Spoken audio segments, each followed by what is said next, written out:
Okay, I only use the Honda fluids because Hondas are finicky. When I purchased this coolant, so I know it's been completely drained. I just let it go until it stopped dripping at all. And now I'm gonna fill it up. So here you go. So you can see it burping. It's going down.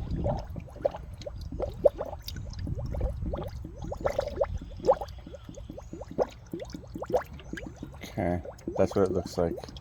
So I did a full drain and it's already taken one of these containers. So I bought 4 for 2 cars. So let's see how much more I need before I start it up.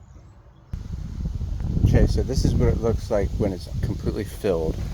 So this took about 1.5. So this is a 1 gallon 50-50 mix. So it took 1.5 and now it's stable. So I'm gonna turn on the car, turn on the heat, and let it run for about a half an hour monitoring this, and here we go.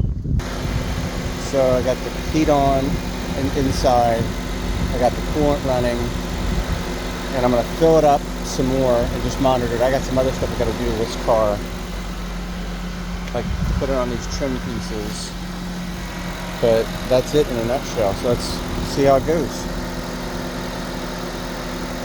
Okay, so I said I marked them. I've used all of this. This is empty, so now I'm putting old here. And what I'm doing now is I'm going to take the old coolant and put it in here. Notice I've got this drip cloth here for oil and other stuff so it doesn't get on the pavement. I don't know if it's still true, but it used to be true that coolant had a sweet aroma and sweet taste to dogs. And so dogs would drink it if it was on the ground. Back in the day, I don't know if that's still true, but just keep that in mind. Okay, so there's this little trim piece. Both of mine are off on both the driver's and passenger side. This is the passenger side. Here is the part number 71103-SWA-000. Let's see what we got here. Yes, this looks like it's for the passenger side, so I'm going to try to put this on.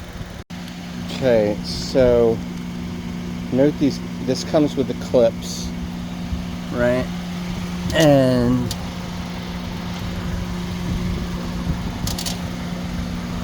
so see it here.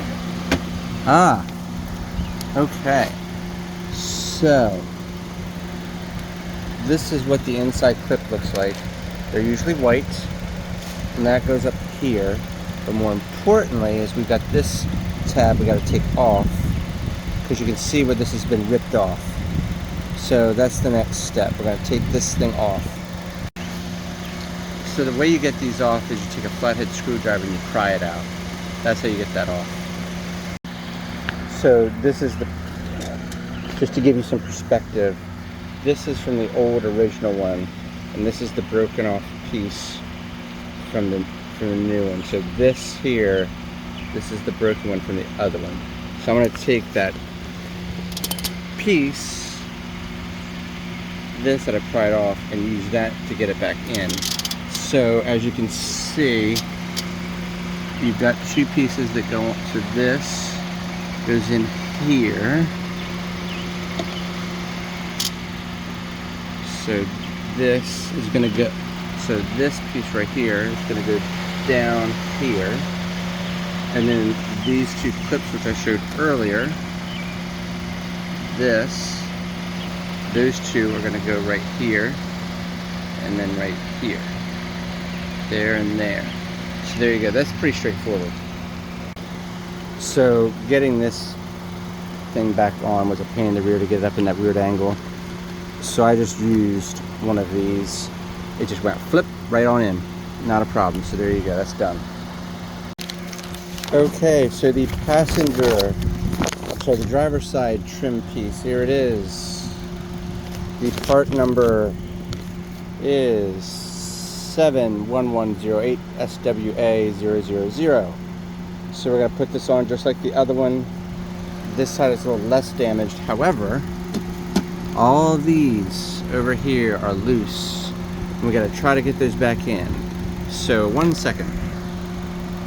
So notice these are white. These are very expensive. I had to get, these are supposed to replace them. They're blue ones.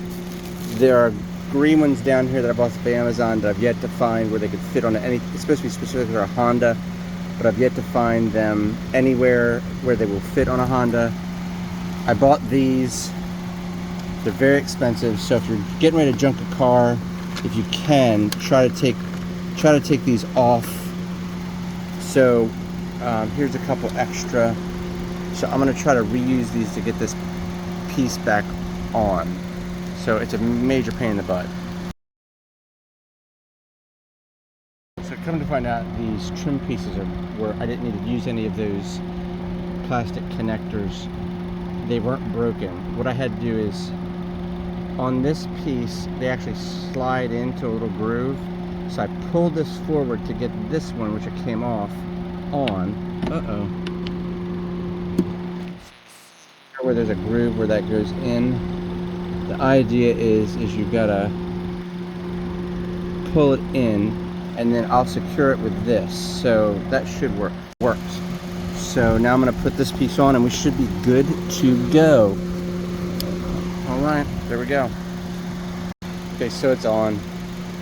I mean, it's not factory. I decided not to replace the light. It's in there secure. This is a 2011.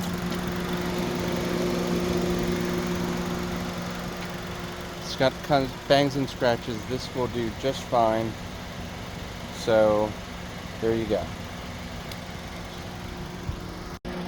Okay, so first of all, you never want to change your antifreeze or coolant or whatever when the engine's hot. You want to do it when it's cold.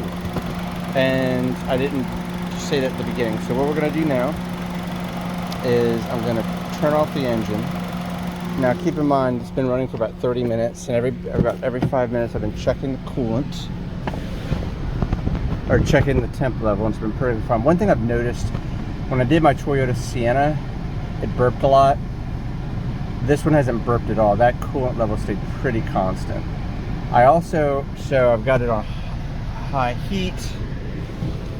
The other thing I did was, after I emptied it, I poured the contents of the old coolant into one of these bottles. I crossed it off. I think I put that in another video. The other thing is, I cleaned this out. I put it back in under here, so in case I didn't take the bib cock from the bottom of the radiator, if I didn't tighten it up enough, I'd see some coolant drip into it, and I know I have to tighten it a little bit. That's a plastic piece, so it can easily break. So I'm going to turn this thing off and let it cool, because after it's cooled, I'm going to check the level in the coolant reservoir to make sure it's up to snuff. Okay? I'm going to let it sit for a little while.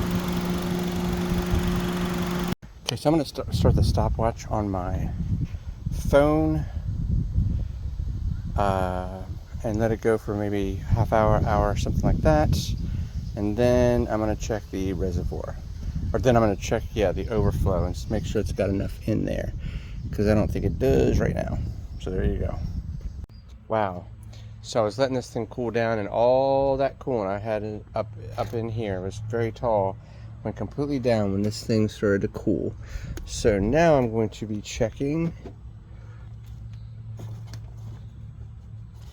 what the coolant level is like on here. I see two lines. Okay, I don't know if you can see it here.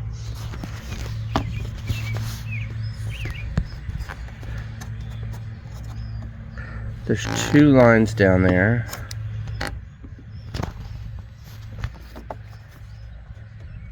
It's actually above the top one. So there you go. I think there's two lines.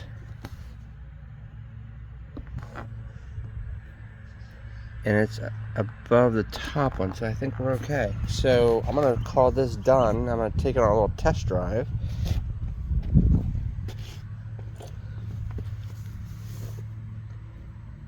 Oh, Look at what we have here.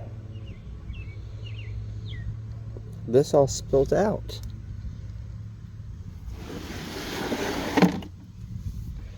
There was a spill long after, because I checked this before, and there was a spill. I'm gonna wash down this. Oh, and it's still dripping. I don't know if you saw that. It's still dripping. Interesting. To check this out. Yeah, and there's so this I wiped completely clean, and that dripped out of it. That was very peculiar. So I need to check underneath to see what's going on, because that was not. I know I tightened it, but now one thing I did do was I had this. Had this in here, which probably wasn't the best idea, and then I guess as it was, with all the coolant was going in, it kind of felt like that, but that shouldn't have caused the down below. That is really strange. So I did some investigations. That leak has nothing to do with the bib cock. It's completely dry. I think when I left the plug in the top, as the engine was cooling down, the plug went in, and then it wanted to push some fluid back into that reservoir, and it was plugged because the reservoir, the Lyle piece, this thing was loose. So that was dumb of me. I should have just put that little tall plug stick right over here. But I'm gonna go drive it and make sure it's okay.